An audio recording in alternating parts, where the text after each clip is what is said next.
Welcome to Talent Buzz, where I talk about talent acquisition and talent management with fast-growing SaaS companies. Today, I'm joined by Johan Odén, who's Chief People and Culture Officer at Mediaflow Europe. And the topic for today is servant leadership, and we are talking about 5 steps of that one. First one being putting others first, second one being empowering and developing others, third one being building trust and collaboration, fourth one being leading with humility, and lastly, service to a higher purpose. So join in for the episode, and let's start today's episode with a little introduction from Johan. My name is Johan Odén, and I'm Swedish, and I'm currently head of people and culture at Mediaflow, which is a SaaS company based in Sweden, and we're a digital asset management. We're helping different companies with the digital assets such as pictures, videos, but also managing their brands. So that's very short who I am, and I'm currently living in Edinburgh in UK. Yeah. How is it like living in Edinburgh, company being Sweden? Is most of your people, in Sweden, and are you working, whole company remotely, or do you have office, or what's kind of the setup there? Well, the setup is basically we have the main office in Uppsala, and the biggest office we have is in Gothenburg. So that we're now about just 52 people employed, and we have an office in the Turku, Åbo in Finland. And I would say I'm a bit remote. We're setting up the UK office as we speak. So it's basically we're just 2 people here in the UK, and we are 2 people in Germany working a bit remote. So we have a hybrid, I would say. We have some people working, from a distance, and but also a lot of people coming into the office every day. Exactly.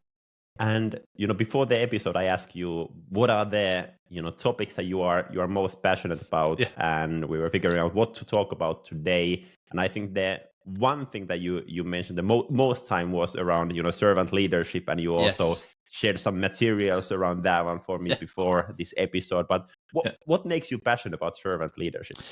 I think it's because when it comes to leadership, I think some people mix leadership and management, because I think leadership is all about people. It's about motivating people, encouraging people, and management is more about sort of planning, organizing. And I think I'm very passionate about the leadership when it's about people. It's about adding value to people. And I mean, I've been in the past in leadership position myself. I've been a follower, so to speak. I've been having had both bad and good leaders around me. And I think why I'm so passionate about it is because when I see people grow, everything else grows. I mean, if you have your employees growing and you're adding value to them, the company grows by itself, so to speak. So, and that when you are adding value to someone, you can put a smile on their face, and what has happened. So it's, yes, I think that's, but also I think one of the reasons as well, because I've seen I would say bad leadership. It's all about results, and they are sort of pushing people the wrong way. And what it happens is that people get hurt, and they might fulfill the task and the goal, but they leave the legacy they leave behind is actually a mess of people. So I would like to do the opposite. That's true. Yeah, it's a good goal. And I think, for me, of course, like we aim to do an episode that is interesting for the listeners, but I think personally for me, this is very interesting topic. I would, at the same time, I would rate myself as a bad leader, as a good leader. And what I mean by that is like, I think, I really want to be a good leader. And, one of our goals is, for example, being one of the best possible workplace for talent acquisition professionals. And I think, one of the value propositions over there is that we do have good leadership. And that is something we are, aiming for. But then at the same time, just realizing the fact that I haven't been a leader for, not for so long time. I used to be head of sales for a year and a half, now running this business for a year and a half, but still like, 3 years. And it is quite a small time.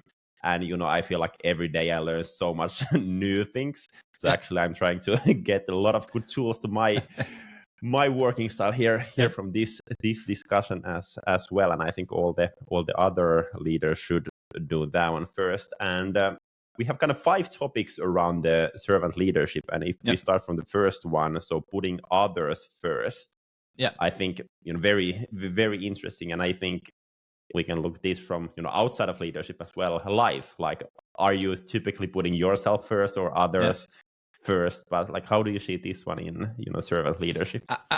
I think this is a balance, of course. I mean, it's sort of the, when you go on an airplane, right? And they go through the safety demonstration, and with, when the mask, they say, put the mask on you first before helping others.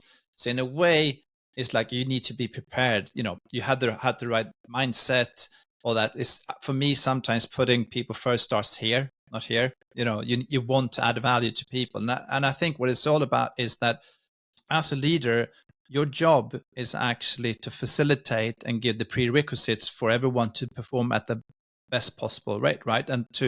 So if I can give them tools, if whatever I can do to help them grow, and I think that's when you put people first. And as you said, as a leader, I think that you constantly want to grow. You never stop learn, and I think that's the one of the key things to develop your leadership is that you never stop learning, you never stop growing. It's you never finished, I think, because you can always serve better, you can always do something better. So yeah, and I think it's sort of putting others first is that it's all about, it's not my prioritize, what's the most important. And I think it's sometimes it's misconception that, oh, it's just adding, that, but we have a common task. If you have a group or a business, you have a goal, you have a vision.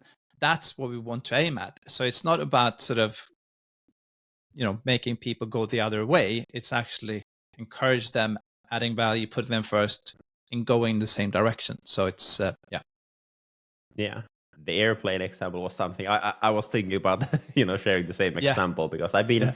I've been thinking about this one. And for example, one thing that I always share to other CEOs is I think all the CEOs should have either a coach or psychologist or Yeah. board, or somewhere they can share their problems, because Yeah. of course there is bad stuff going up and down in the organization, but at least most of the time as a CEO you hear from most of the Yeah. problems, and then it's good to Yeah. have someone for you. But what do you think, like, one thing regarding putting others kind of first is, of course, it depends a bit on your role, whether you are a manager or CEO or something else. I think there's always kind of 3 things in a way. There is kind of putting yourself first, putting the person you are managing first, or thirdly kind of putting the company first. And I think I'm not struggling personally, like, between putting myself first and the other person first, but rather actually, finding the balance between putting the company first and the person first. And we, for example, have very interesting discussion yesterday. We are currently working fully remotely, and we were thinking about should we have an office, and we decided to have one. And we had this discussion together regarding kind of voting in a way. And then it was interesting because people ask, like, hey, now when we are thinking about this one, should I try to make the decision from my perspective or what I think is best for the company? And it was interesting to see that for a lot of people, actually, the answer was different. So, for example, one person from our management team told that from a personal perspective, she would like to have an office, but from company perspective, it doesn't make sense. And then we have the exact same thing, like, other way around. So someone thought that from company perspective, it makes sense, but from personal perspective, it doesn't make sense. So how do you think the balance between putting company first and putting people first? I think for me, it starts with I've had a saying for quite a while. I say live better, lead better. And if you sort of in terms of where I should put myself first is if I live better, if I have good routines, if I have sort of I manage myself, I lead myself first. I think that the first person you need to learn to lead is yourself, right? Mm. So in terms of live better, I think if you're a leader, you take responsibility of that. You need to make sure that you live good. You have good values. You take care of yourself. So so you can add value to others, so you can serve others. But I think when it comes to putting the company first, I mean, as I said, I think it's sometimes we need to make hard decisions in order to advance the company, of course, because as a company we have goals, we have targets to reach, and we do them because we want to. It's not just a nice feeling, right? It's sort of it's not if we might feel for it. So we still have a task to fulfill. So I think the balance is that for me, it's if a decision is for the company, but it ends up being extremely bad for the people, then I would stop and consider, is this a wise decision to take? Can we do it in the other way? Can we succeed in another way? Sometimes, you need to prepare your people, going through a storm. I mean, it's about plan and prepare, isn't it? Sort of, if you will go sailing across the globe, I mean, you will be hit by a storm. You don't know when, but you probably are. And if you prepare people to go through tough period again, as a leader, how can you serve them through that tough period as well? So it's all about how you can manage and lead people through different scenarios. So in that sense, I don't know. It's a tricky one because everyone has their own prerequisites to. All right, I like staying home. No, I like to go to the office, and trying to have. It's sometimes impossible to have all employees like 100% fulfilled in that sense. So sometimes as a business, you need to make all right, no, I need to make a decision for it, because I go with the 80-10-10 rule when it comes to leadership. 80% is focusing on coaching, adding value. 10% you might need to teach, because you have some, if you need to learn them or sometime. And then 10%, you need to sometimes to say no. You need to use your authority as a leader. No, this is the way. So, but many people do the opposite. They use the authority 80% just to point, rather than, and maybe just 10% coaching. But if you shift that mindset, I think that's a way forward. Yeah, it's a good framework. And maybe lastly on the topic, kind of putting people first, I was actually thinking my career, and I think that there has been a lot of times where either me as a leader or my leader has actually put people first, but the people haven't maybe realized that one actually. And I think those are quite tricky situations, because sometimes as a leader you see something, you need to do it, and you really think that this is best for that person. But that person is unable to see it at that moment. Maybe later in their career they realize, okay, hey, at that stage that person meant good for me. Yeah. And I think what you're saying is it's not about avoiding tough decisions. It's actually, we need to take those sometimes. We need to take bold decisions in order to progress. Both I mean, it's you need to make bold decision for yourself as well sometimes. Whatever it might be, to improve and grow. If that losing weight, to go to the gym or whatever it might be, it's not an easy decision sometimes. But I think it's the same when it comes to. But if you have the mindset and the values, that people are first, then it's the culture is going to be there anyhow, and then people can understand going through tough, rough periods, because they know it's built in the leadership, is built in the country, that we put people first. And I think that's it's not 100% of the times, but if we have that as a value and culture, I think we're going to succeed much better. Exactly. Hey, let's hop on to the step number 2 of servant leadership, and that one being empowering and developing others. And for this one, I feel like every company says, hey, we want to develop our people. But like, what do you think? What's the difference between just all the companies shouting down and actually doing that? I think you need it's like so many things. You put posters on the wall and say with this and with that. That doesn't say anything, does it? It's actually it's actions, and it's the same with. I mean, it's simple as if you love someone, right? You don't just show it with words; you show it with actions. I mean, if you have a girlfriend or boyfriend, you're trying to show them in your actions. And I think this is, you need to be quite intentional when it comes to developing others. I mean, and different company has different strategies, of course, but I think it's for us in Mediaflow. I have, we started with the leadership because I believe everything rises and falls on leadership. So we are developing all our leaders at the moment, all the team leaders going through a sort of type of a leadership program, the mastermind with they can discuss, they can share their own experiences, because I want them to take the next step to do the same with the people in their team, to start developing and build sort of and make them grow. And I think people grow in different areas, and it's the only thing you can do is ask questions. So what you like doing, what you enjoy doing the most, where do you want to grow, and to see if you can facilitate that in the best possible way. Because I think it comes back to, it's four things that sort of in a way is, you can say, it's our basic human needs. And first of all, we want to belong.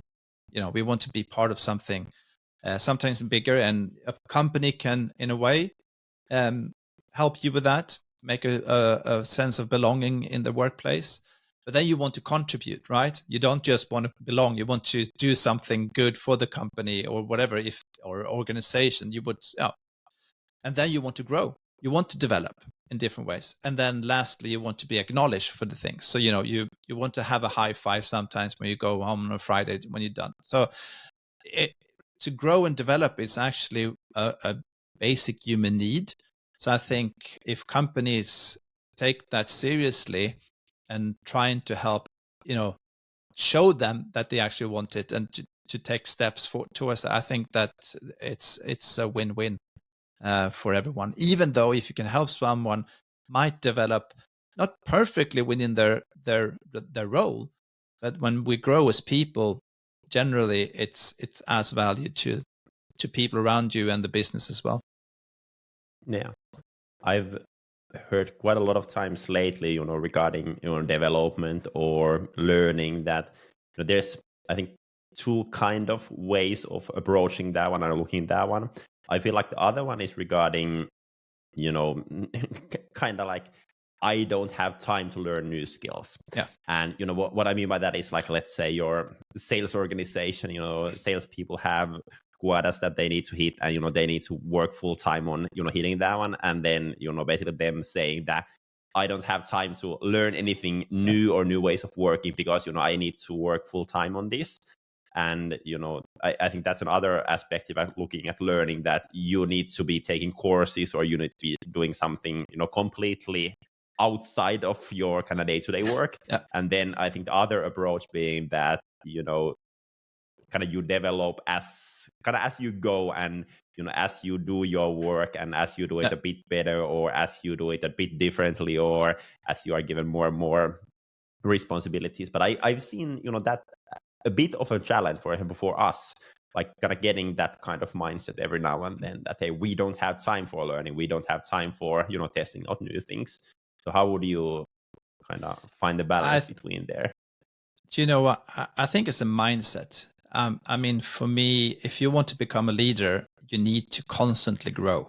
It is, you need to, whatever it might be, listen to podcasts, reading books. I mean, there's a saying, I don't know who said it, but I think they said leaders are readers. And I think, to constantly grow, it's fun as well, and to set up. And I think today with AI and all the tools we can have, we don't think we have to. But when it comes to relationships and whatever it might be, we can always grow and be better. I have three children, all grown up now. The oldest is 24, 21, and 18. And I'm thinking, my past as being a parent, I think, I could have done so much better in so many areas. And I think a lot other parents can agree, it's, so we're not perfect. And I think I can still grow. I can still become a better dad to my now grown up kids. So I think it's again, the purpose behind it is that if you want to add value and put other first, you also need to grow and become better. You need to, you can always become better. I think you're not perfect. So yes, I think so. In terms of, I would just encourage everyone to find time, even if it's just 5 minutes a day, 10 minutes a day, to have own personal development. Find a perfect, podcast when you go walking in the car. There's always time. If you want to, you can always find time. Commute into work, going to the gym. It's, I think, yeah. Yeah, and I think it's interesting, as you mentioned, there is always time, but then I'm also like kind of trying to find the balance between, what you can ask from, let's say, your employees. Of course, I understand like that for me, like I can, when I go for my morning run, I can, decide to listen to a podcast regarding leadership and learn more about that one. Yeah. But let's say, can I ask it from my employees, or should I, make sure that they have time during their actual working hours to do that development? I think that's very interesting question. And what you mentioned regarding becoming a better and, let's say, studying even 5 minutes a day, I think what is quite interesting there is, we are quite bad at seeing our own development, especially when it's happening slowly. It's the same like if you go to the gym and you are seeing yourself from the mirror every day, you don't really see yourself getting in better shape. But then, when you have a picture that you're looking for 6 months and you're like, oh shit, like I'm looking way better. Yeah, and I think the same thing goes to leadership, because like now if I look at myself like a week ago as a leader, like I think like, I'm still the same. But if I go back, let's say 18 months of the things that I did, I'm like, what the hell? Like, no. I would never do that one again. Yeah. And that kind of shows you that you're going in the right direction if you think that your past things have been like very bad in a way. Do you know? And I completely agree. And I have a good story actually about that. It was my wife. She, I think, was after our second child, and she wanted to get back into shape. So she went to the gym and she spoke to this, professional trainer, sort of personal trainer, to set up a program. And he asked her questions. So how do your life look like? And she said, well, I'm married, 2 kids, and and I work. Okay. And he just scribbled down and he gave it. So this is what I suggest. And it was a day per week. And she said, you didn't listen to me. I want to get back into shape. I think I need to come at least 3 times per week. And he said, so he asked her, like, okay, so how many times were you here last year? She said, none. So you don't think 1 day per week would make any difference? And she's like, all right, yeah. So I think that we don't think that, just the small beginnings makes a big difference, but it does. It's compounding, even if it's just 10 minutes a week, but that compounds, it does. So, but you need to be intentional about it. Even if it's just 10 minutes, be intentional. Sort of, no, this is what I want to do. If it's just, and then, as you say, you will notice after 6 months, after a year, you start growing, and the snowball just keeps going. Exactly. Hey, let's hop into the third part of servant leadership, and I need to check my notes. That's being building trust and collab. What do you mean by that? Like, why trust is important? I think everyone understands trust is important, but what does it mean? It means that sort of, I think that trust and vulnerability as well is that, you want to have an atmosphere where the people you lead can trust you fully, that they can feel safe to make mistakes, for instance. And I think, and they can trust that I had their best interest. That's coming back again to putting people first, that they feel that I had their best interest in front of me, not the task, but they are the most important people. So They need to trust me, because leadership without trust is like, you're not going to get any followers in that sense. People are not going to follow you if they don't trust you. So I think trust is one of the key things when it comes to any type of leadership, servant leadership, especially. And I think that's it takes time as well. It's the same, it's you don't get it straight away. You don't trust someone you just met, for instance, but you can show by your actions that they can start to trust you. And I think that's, it's very important. Mm.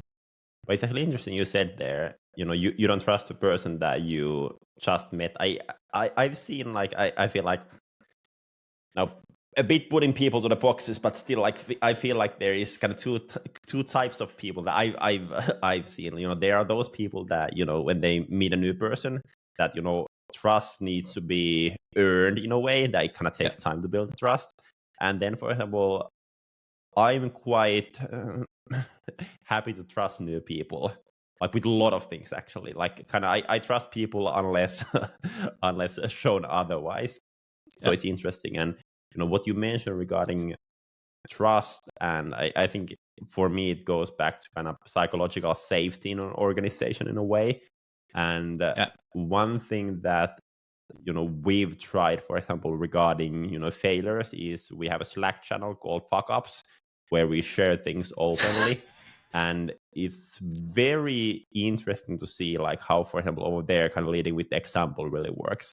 So as all the founders share when they didn't succeed in something, it kind of makes others to share those learnings as well. Then people learn from others learning, so that's good. And I think one kind of measurement that I have for our own leadership, and I think this comes back to the trust, is like, when a person is leaving our company, resigning the company, the moment that a person resigns, that should never be the first time that we hear about this person leaving. No. And I think that is quite interesting measurement of, like, if we've been able to build that kind of trust where we can openly also talk about if someone is thinking about leaving us at some point.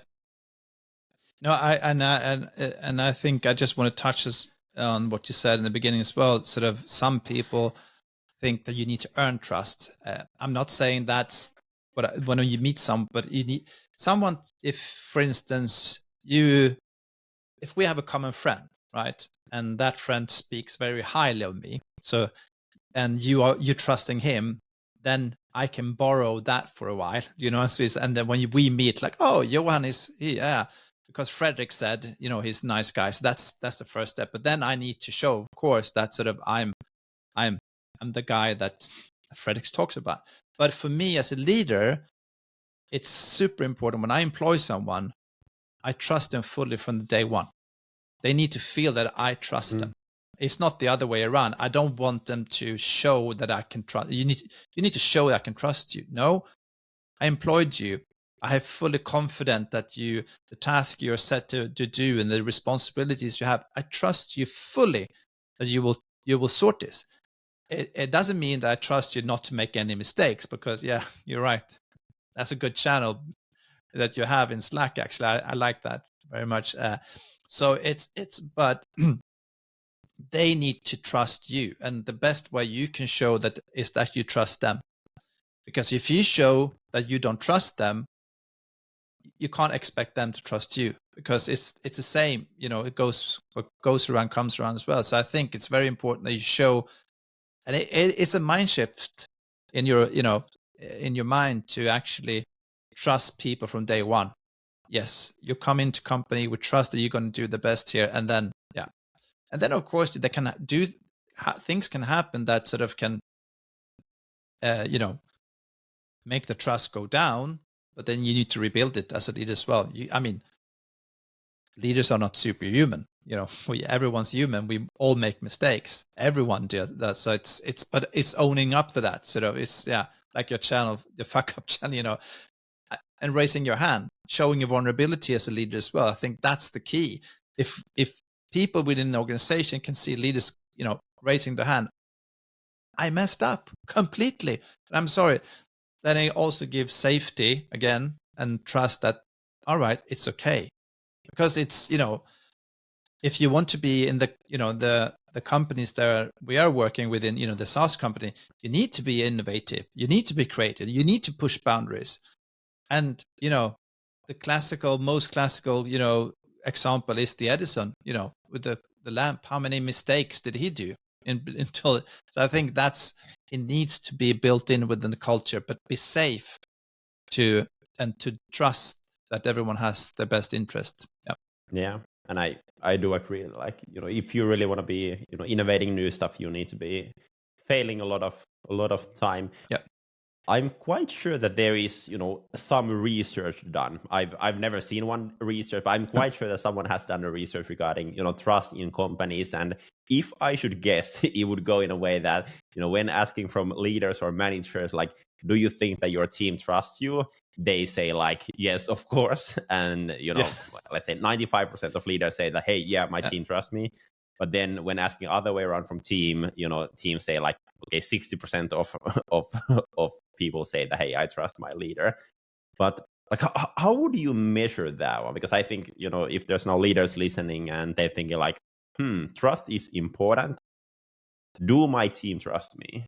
Like, how to figure that one out? Because I think everyone thinks that they do, but how would you figure that one out? Like, do they really? In what level? I think yeah.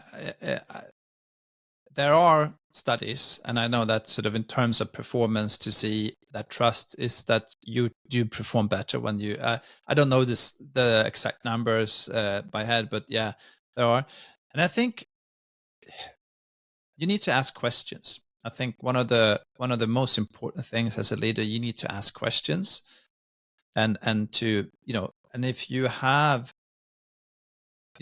started to build some type of trust and vulnerability, hopefully they're also going to open up and say, no, what you did, I don't trust you here, and to be open. I think takes a while, but I think it's so worth it to start to have those conversations. And I think that so many leaders, they're so occupied by management, sort of all the leading the structures and everything and the plans, and they forget about the people. And even if you just take 1 minute per day, just going by someone, how you doing, all good, sort of, yes, and can I do anything for you today, how can I help you today, all those sort of, it doesn't take much time. But again, intentionality, it's a word I'm coming back to, but you need to be intentional about it. It's not just the numbers. For me, I think the best way to value company is not just by the numbers, but actually the organizational health. How is the organizational health? Is it good? Is it bad? I mean, it's if you have both, and I think if you have a good organizational health, often you have a good results in numbers as well. Agree. Hey, then topic number 4 regarding Yes. servant leadership: leading with humility. What does that mean? I think we touched on it already. I think it's to not put yourself on a pillar. Sometimes it's again, coming back to serving, it's almost, I can see it almost like a greenhouse, right? Or a garden, that your important task is to put the people in the right place. Some people needs to be in the sun. Some people needs to be in the shadow. Some can grow to be big trees. Some become flowers. And I think your mission is actually to go and make sure that you water them, you nourish them in the best possible way. I think that a lot of leaders, they try to build statues in the middle. Hey, look at me. So, and I think when you try to more like, as a servant leader, it's not about authority and control. It's about more empathy and willing to learn from others as well. I know there's a lot of people around me I can learn super much from, no matter how old,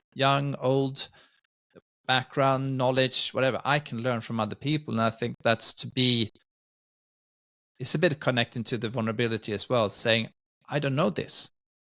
but somebody, can you please tell me? I want to know. I want to learn from you. And I think that's way, and it's one way to looking at it. And I think humility is a trait that we all need to do. And I think sort of is this, if we can have this in the whole, company culture, not just by the leaders, I think we kind of create a good culture. Yeah, I think it's very, very, very important, and I think that this is one of the lessons that I've learned. I think generally in life, I've always feel like I can learn from others a lot.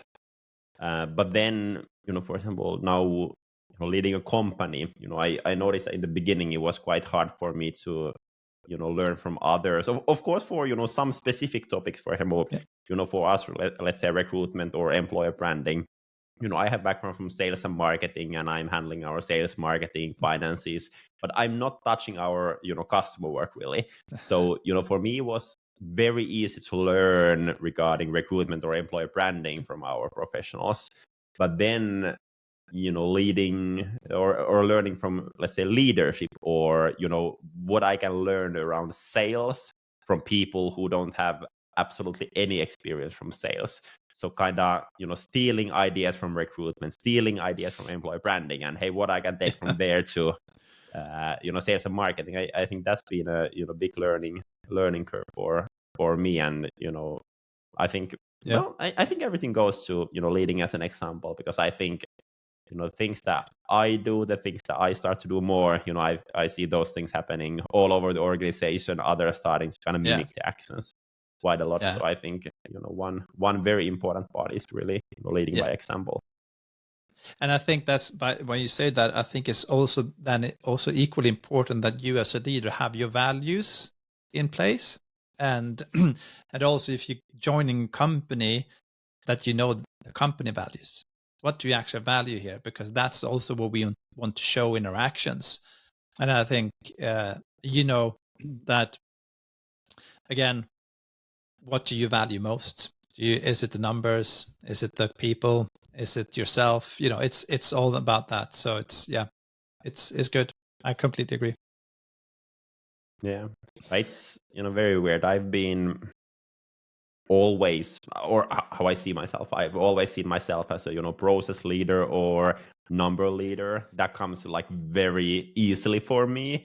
I look at the world through through numbers, and then really leading people has been I would say the biggest learning journey. Getting there day by day, and also it kind of helps. Like, even though I feel like I'm still bad at there, but my process brain shares that if I do something, let's say leading with empathy, like like my brain doesn't get it, because I'm very like, hey, let's solve problems, let's not be empathetic about those ones. But then my process brain sees that, damn, this is working for someone. Like, hey, when I'm not trying to solve those problems, I'm listening, it works. So then in a weird way, my process brain goes like, hey, actually this process works, and in the future when someone comes with a problem, let's focus on not solving that one, but actually listening. How do you balance that one? Kind of solving problems for others and just kind of being there and listening. Do you know what you're saying now? That's growing as a leader. That's exactly what it's about, because some of us have more, I would say, people skills. Some have more management, numbers. I can do that. But as a leader, you need to balance both. Some leaders are really good people, but the managing skills are, so it's always trying to learn and balance. But for me, it's come back because I've been, before I took this position, I was an executive leadership coach, and coaching is a lot about asking questions. And I believe also in a coaching type of leadership, and meaning often they have the solution by themselves. They don't need to be taught or told what to do, but asking the right questions. All right, so okay, this is your problem. Do you have any ideas how you can solve it? Yeah, and maybe you have the solutions in your head, but the tricky part is to listen and ask the right question to guide them through the questions. So is there any other way you can solve this problem? All right, Okay, yes. Any other? Okay, how do you think that would go about? Okay, so constantly asking questions, because then you help them grow as well. You help them to start thinking about problem solving. So it's about asking questions. It's both helping them solve the problem, but by asking questions. And sometimes you can say, "What about if you would try to do this? How would you think that would work?" Oh, that's a good idea. So it's not telling them, do this and that's. And again, I think this comes back to what I said, the 80-10-10 rule. Mm. Try to use your time, 80% of your time coaching them. But hey, sometimes you need to, hey, do this. But again, focusing on listening and asking question 80% of the time, and use the other 10% to learn and tell them what to do, basically. Yeah. I think the coaching part is important. I think most leaders could be doing more of that, or me included, Yeah. for sure. But hey, then the last one, and I think this Yeah. is the kind of most interesting in a way, because for all the four first ones, I had understanding of what we are going to talk about. But now for this, when I read the title, I'm like, what does this mean? And you wrote down service to a higher purpose. Yes. Like, what does that mean on leadership? Well, for me, it's again, I've been working with 3 words, and I would say purpose, passion, performance, right? And what it's all about is that purpose is about why. Why do I do what I do? I need to be clear about that. Why do I want to lead people? Why do I have this role? And passion is about connecting your skills to something that you're passionate about and joyful. I really enjoy doing this. And then of course we want to have performance. That's so sometimes if if you're passionate about something, you find something, gives me such a joy. And you probably have something in your life that sort of you maybe done it for 6 months, and then suddenly it just dies. It just vanished because the joy just vanished, because you haven't connected to the why. There's no purpose behind it. So you just drop it, right? Because sometimes when the joy goes down, you still have the why behind it. So I think to serve with a higher purpose is about, why do I actually do this? It needs to be connected to something bigger than myself. For me, my purpose is that I enjoy to see other people grow. My biggest joy, my passion is actually to see others succeed than myself. And that's my passion. But if I do that, I can also perform myself, but I also help other people perform. So, Simon Sinek, he has to start with why. And I think you need to start with why you do things you do, the purpose behind it, because you can go far by just passion and hard work. But if you don't know why you do the things you do, and for me, the why needs to, in one way or the other, be connected to people. Because even if we have the perfect sort of SaaS solution, right, it still serves people in the end. It's people that use our products. It's in the end their company serving people on the other hand. So it's always connected back to people. And I think you need to develop a why, if that's a personal mission statement or a leadership mission statement. That's what you do. Then, because the hard days, and there's going to be hard days, it's going to be tough days, and it's not all smooth sailing all the time. Why? All right, this is why I go up in the morning. I'm tired, I'm frustrated, my colleagues, I have arguments with even if we have safety, and we're having arguments because we know we can solve them, but still, oh yes, this is why I go. So I think purpose is one of the most important things. Why do I want to lead? Why do I want to lead these people? Is it just by myself? Do I want to build that statue again? Or do I actually want to serve other people? Is that the reason behind it? And that's a wrap for today's episode. Thank you so much for listening. Hopefully you got a lot of good ideas about SaaS talent acquisition. If you enjoyed the episode, feel free to share it on your social so others can hear it too. And if you have a topic in mind that you would like me to cover in this podcast, share it with me as well. I'm Samuli, CEO and co-founder in TalentBee, where we help fast-growing SaaS companies in their talent acquisition. Make sure to follow us, make sure to follow this podcast, and have an awesome week. Bye-bye.